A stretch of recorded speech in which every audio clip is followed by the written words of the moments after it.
The Gospel according to Mark, chapter 5. And they came over unto the other side of the sea, into the country of the Gadarenes.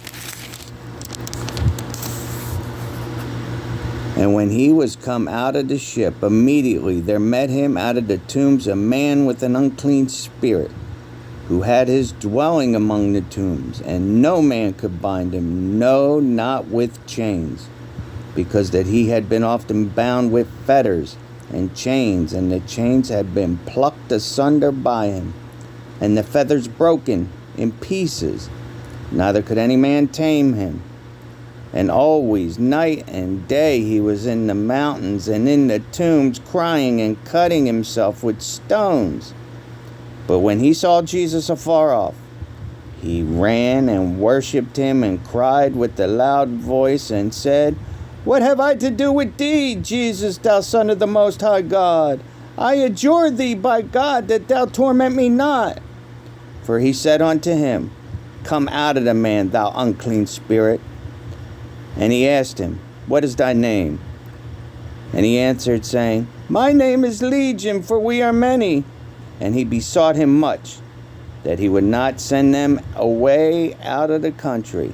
Now there were there nigh unto the mountains a great herd of swine feeding.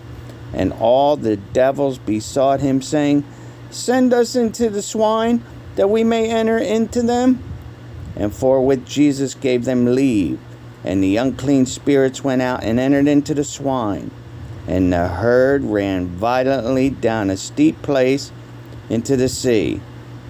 They were about 2,000, and were choked in the sea. And they that fed the swine fled and told it to the city and in the country, and they went out to see what it was that was done. And they come to Jesus, and see him that was possessed with the devil, and had the legion, sitting and clothed and in his right mind. And they were afraid. And they that saw it told them how it befell to him that was possessed with the devil, and also concerning the swine. And they began to pray him to depart out of their coast. And when he was come into the ship, he that had been possessed with the devil prayed him that he might be with him. Howbeit Jesus suffered him not, but saith unto him, Go home to thy friends, and tell them how great things the Lord hath done for thee, and hath had compassion on thee.